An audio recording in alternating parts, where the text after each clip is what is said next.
जय माता दी। महापुराणों के अनुसार माँ ब्रह्मचारिणी को माता पार्वती का अविवाहित रूप माना जाता है। ब्रह्मचारिणी एक संस्कृत शब्द है जिसका अर्थ है ब्रह्मा के समान आचरण करने वाली। कठोर तपस्या करने के कारण माँ के इस रूप को तपश्चारिणी भी कहा जाता है। नवदुर्गा का यह दूसरा स्वरूप भक्तों को अनंत फल देने वाला है। माँ ब्रह्मचारिणी का स्वरूप। शास्त्रों के अनुसार माता ब्रह्मचारिणी श्वेत वस्त्र धारण करती हैं। उनके दाहिने हाथ में जपमाला और बाएं हाथ में कमंडल है।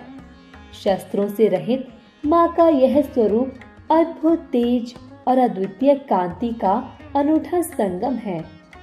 अपने स्वरूप में माँ का कोई वाहन नहीं है, बल्कि माँ ब्रह्मचारिणी को सदैव नंगे पैर दर्शाया जाता है। आइए माँ ब्रह्मचारिणी की उत्पत्ति की कथा सुनने से पहले हम सब एक साथ मिलकर माँ के फलदायक मंत्र का उच्चारण करें।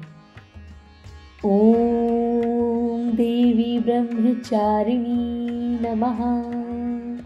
तो यह था माँ के अद्भुत रूप एवं मंत्र का विवरण। आइए अब माँ ब्रह्मचारिणी की उत्पत्ति की पावन कथा सुनते हैं।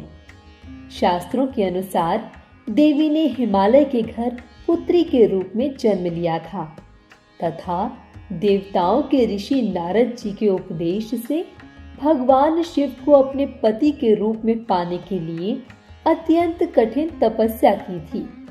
तप के दौरान भीषण गर्मी, कठोर सर्दी और तूफानी बारिश में खुले स्थान में रहकर मां ने उपवास करते हुए मात्र फूलों और फलों के आहार पर 1000 वर्ष बिताए थे।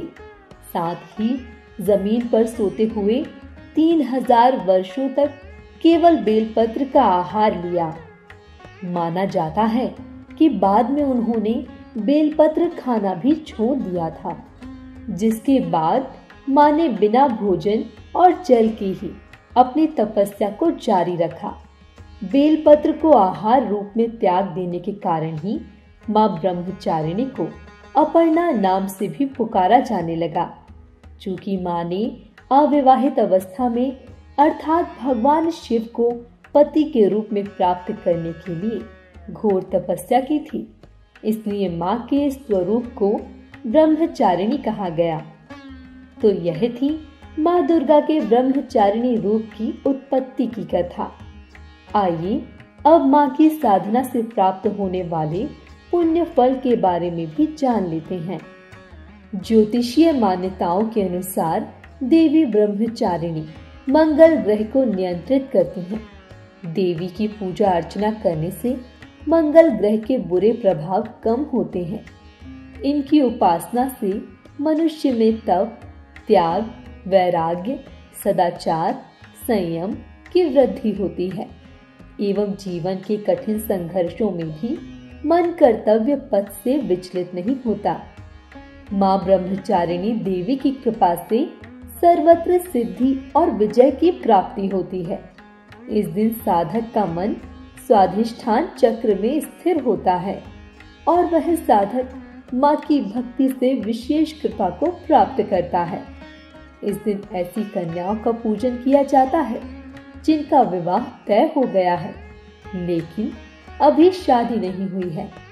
इन्हें अपने घर बुलाकर पूजन के पश्चात भोजन कराकर वस्त्र, पात्र आदि भेंट किए जाते हैं।